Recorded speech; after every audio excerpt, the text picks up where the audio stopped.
খালপাড়ের উচ্ছেদ করার পরের অবস্থান আপনারা সবাই দেখুন।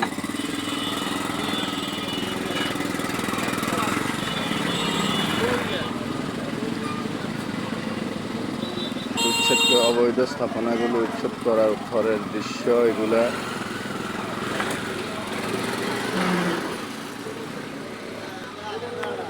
আবার নতুন করে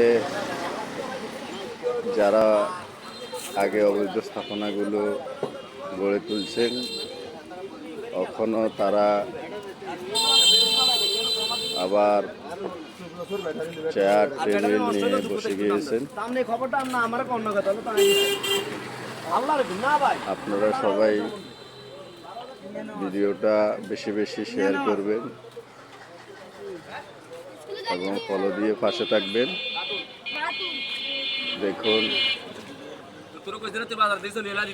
যার যার অবস্থানে তারা আবার বসে গিয়েছেন।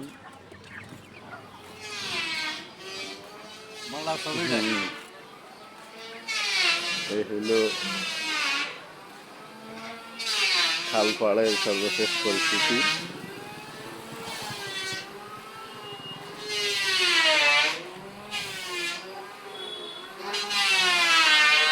সবাই বেশি বেশি ভিডিওটা শেয়ার করবেন এবং ফলো দিয়ে পাশে থাকবেন।